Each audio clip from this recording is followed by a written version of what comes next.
Ya baik, selamat malam rekan-rekan.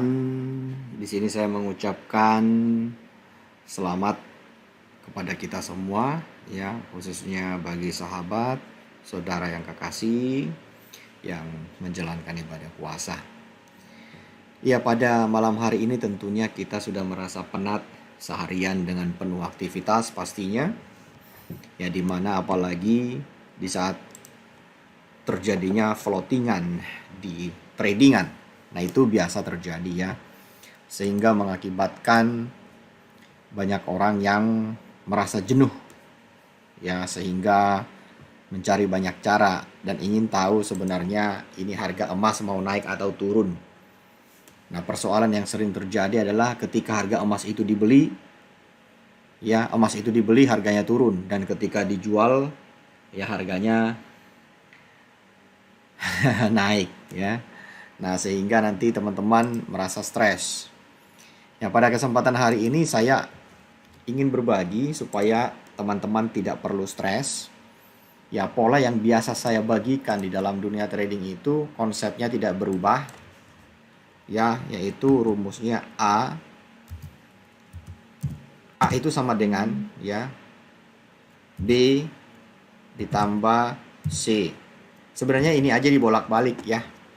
Atau B ditambah C harus sama dengan A, atau A ditambah B harus sama dengan C. Jadi simple, sederhana. Nah, sebelum kita trading, nah ini disclaimer on. Saya ketik dulu di sini disclaimer on ya, disclaimer ya. Disclaimer on. Kenapa ada disclaimer on? Ya, teman-teman harus bertanggung jawab atas setiap putusan atau tindakan yang diambil.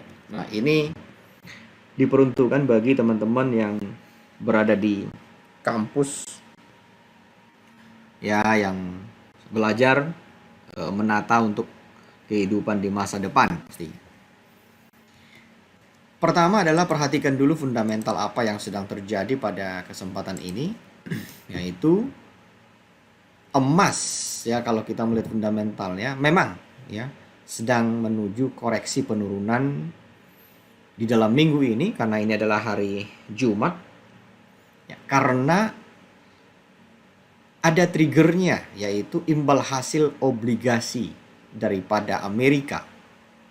Nah, yang kedua adalah pengaruh daripada kenaikan suku bunga. Nah, ini kenaikan suku bunga membuat sehingga ya dorongan untuk imbal hasil treasury berdampak membuat harga emas kurang daya tariknya. Poinnya sebenarnya itu aja. Jadi tidak perlu bertele-tele ya.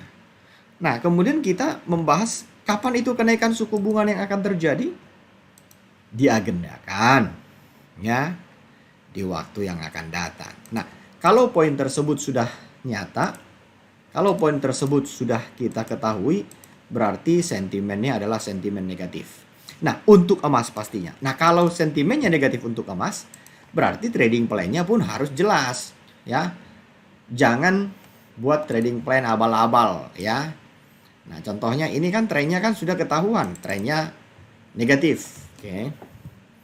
Artinya tren penurunan ini adalah tren yang kita ambil. Nah, tetapi cilakanya adalah banyak orang juga yang pada saat ini mengambil tren posisi untuk pembelian. Nah, itu dia yang menjadi persoalannya. Bagaimana kalau posisinya yang diambil saat ini adalah posisi pembelian? Berarti Anda melawan pasar. Itu dulu poinnya ya. Nah, kalau misalkan Anda searah dengan pasar, nah itu lebih menyenangkan. Karena kenapa? Kita tinggal ngikutin arah pasar. Nah, itu rahasianya apa? Secara teknikalnya, kalau kita memperhatikan, ini sebenarnya masih grafik saya yang kemarin-kemarin. Nah, pola yang sudah terbentuk, pola downtrend. Nah, di sini kita bisa melihat resisten di 1958. Nah, kuncinya tetap sama. Dari daily dipecahkan ke H4 untuk melihat trennya, kemudian dipecahkan ke H1. Nah, di H1 kita bisa membuat kesimpulan. Kesimpulan apa yang kita bisa buat di H1? Berarti yang kita ambil pada saat ini adalah kita masuk ke dalam posisi, contohnya ya, ambil posisi sell. Oke ya teman-teman ya. Nah kalau misalkan kita masuk dalam posisi sell, yang paling utama diperhatikan itu adalah resikonya. Resiko kenaikan jika harga naik dari posisi yang kita ambil di 1937, maka pasang stop lossnya. Stop lossnya di mana? Ya di resistennya pastinya di sini.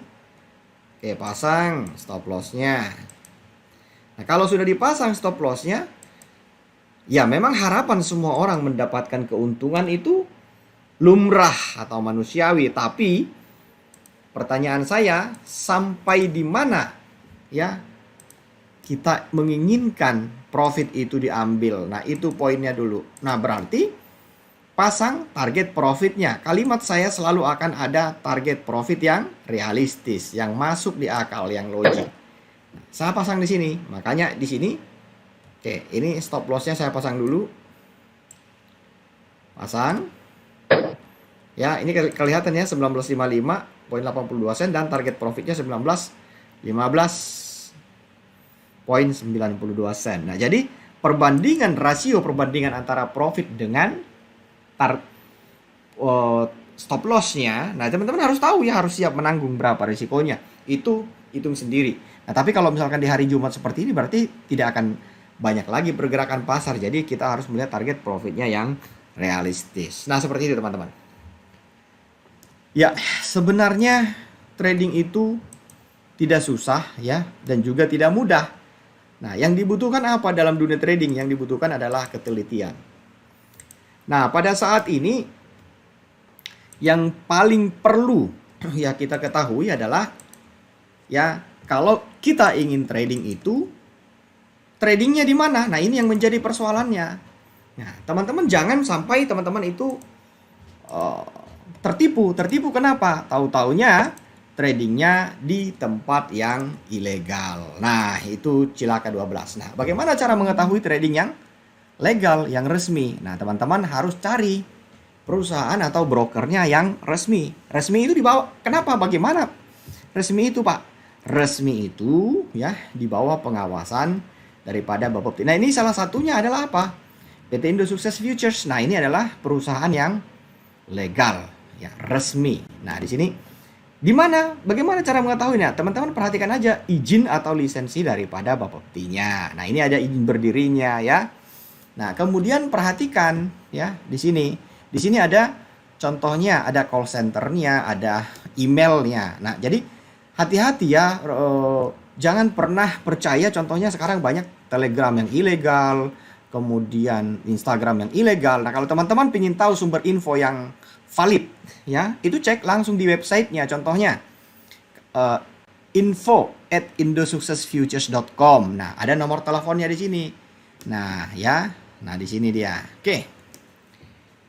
Kemudian teman-teman, kita lihat dulu hasil daripada apa yang sudah kita tradingkan ya. Nah, ternyata langsung profit di sini. Langsung profitnya $111 ya. Nah, cepat sekali sebenarnya ya. Nah, kalau sudah demikian, untuk rekan-rekan yang pada saat ini yang pingin trading ya, nah saran saya adalah sebelum rekan-rekan trading itu perlu belajar terlebih dahulu ya, perlu belajar terlebih dahulu. Nah, cari broker yang memang benar-benar dia legal, bukan ilegal ya. Nah, jadi lihat apakah dia di bawah pengawasan daripada Bapepti dan itu transaksinya terdaftar di bursa. Contohnya itu transaksi terdaftar di bursa itu apa? Ya, contohnya di salah satu bursa. Nah, seperti PT Indo Sukses ini di Bursa Berjangka Jakarta atau Jakarta Futures Exchange ya. Oke. Jadi teman-teman, ini kebetulan di sini ada videonya Indo Sukses ya. Nah, kalau diklik di sini nanti dia akan ada videonya. Nah, memang pada saat ini kita harus lebih ekstra berhati-hati ya. Baik dalam memilih broker ya, tempat berinvestasi, tempat trading, kemudian adalah dalam melakukan transaksi, karena itu berisiko tinggi ya, high risk high return, memang filosofinya seperti itu. Nah, jadi teman-teman hati-hati ya, tetap berhati-hati. Nah, di sini apa yang kita pelajari malam hari ini ya, semoga bermanfaat. Jadi ini saya tetap kasih ya tanda disclaimer on. Jadi teman-teman ya, bagi yang trading real, jangan langsung ditelan mentah-mentah apa yang saya sampaikan ini, karena sesuaikan dulu dengan posisi yang sudah Anda ambil pada saat ini di real account-nya. Dan hati-hati, perhatikan, karena ini mau libur ya, perhatikan kekuatan equity-nya. Takutnya nanti kan pas lagi lebaran ya, nah teman-teman belum prepare di sana, equity-nya takutnya nggak mencukupi, bang, tutup ya. Nah itu harus dijaga, ekstra hati-hati. Ya, ya semoga apa yang saya sampaikan ini bermanfaat ya bagi kita semua ya. Oke, terima kasih. Selamat malam.